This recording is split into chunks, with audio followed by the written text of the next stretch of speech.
എല്ലാവർക്കും നമസ്കാരം. ഇന്ന് നമ്മൾ ചെയ്യാൻ പോകുന്ന യോഗയാണ് പവന മുക്താസൻ. ഇത് വളരെ പോപ്പുലറായ ഒരു യോഗാസനമാണ്. ഇത് സ്ഥിരമായി നമ്മൾ അനുഷ്ഠിക്കുമ്പോൾ പേരിൽ പറയുന്നത് പോലെ തന്നെ പവനമുക്തമാണ്. നമുക്കുണ്ടാകുന്ന ഗ്യാസ് ട്രബിൾ, അസിഡിറ്റി, മലബന്ധം എന്നിവ പൂർണ്ണമായും ഒഴിവാക്കും. കൂടാതെ നമ്മളുടെ ഇടുപ്പിലേക്കുള്ള രക്തോട്ടം വർദ്ധിപ്പിക്കുന്നു. നമ്മളുടെ നടുവിന് നല്ലൊരു വ്യായാമവുമാണ്. ഇതൊരു കാര്യം ശ്രദ്ധിക്കേണ്ടതുണ്ട്. വയറിന് ഏതെങ്കിലും അടുത്ത കാലത്ത് ഓപ്പറേഷൻ ചെയ്തവർ ചെയ്യാതിരിക്കാൻ ശ്രമിക്കാം. കൂടാതെ ഗർഭിണികളും ഇത് ചെയ്യാതിരിക്കാൻ ശ്രമിക്കാം. നമുക്ക് ചെയ്തു നോക്കാം. ഇതിനായി ഷീറ്റിൽ മാറ്റിൽ നമുക്ക് നീണ്ടു നിവർന്ന് മലർന്ന് കിടക്കണം. കൈകൾ രണ്ടും ഇരു സൈഡിലും പ്രസ് ചെയ്ത് വെച്ച്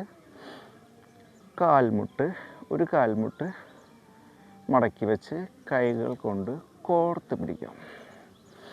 ചെസ്റ്റിനോട് അമർത്തി പിടിച്ച് ഇനി ശ്വാസം ഉള്ളിലേക്കെടുത്ത് നെറ്റ് വന്ന് മുട്ടുമുൾ മുട്ടിക്കാം.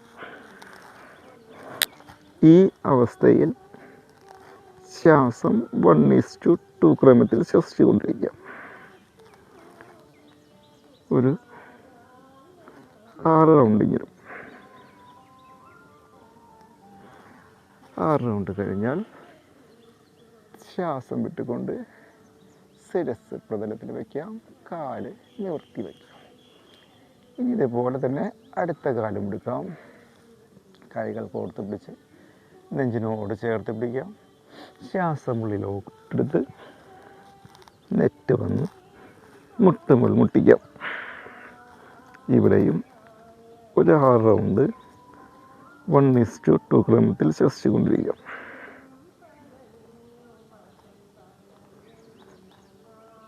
റൗണ്ട് കഴിഞ്ഞാൽ ശ്വാസം വിട്ടുകൊണ്ട് ശിരസ് പ്രതലത്തിൽ വെച്ച് കാലും പൂർവ്വസ്ഥിതിയിൽ വയ്ക്കാം. ഇനി 2 കാലും മടക്കി കൊണ്ടുവന്ന് കൈകൾ കോർത്ത് ചെസ്റ്റിനോടടുപ്പിച്ച് ശ്വാസം ഉള്ളിലേക്കെടുത്ത് ശിരസ് വന്ന് കാലിനിടയിൽ കൊണ്ടുവരാം. ഇവിടെയും 1:2 ക്രമത്തിൽ ശ്വസിച്ചുകൊണ്ടിരിക്കാം. ഇവിടെയും 6 റൗണ്ട് ശ്വസിച്ചതിന് ശേഷം ശിരസ് ശ്വാസം വിട്ടുകൊണ്ട് ശിരസ് പ്രതലത്തിൽ, കാലുകൾ പൂർവ്വസ്ഥിതിയിൽ. ഇനി പൂർണ്ണമായും വിശ്രമിക്കാം. എണീറ്റ് വരാവുന്നതാണ് വിശ്രമത്തിന് ശേഷം.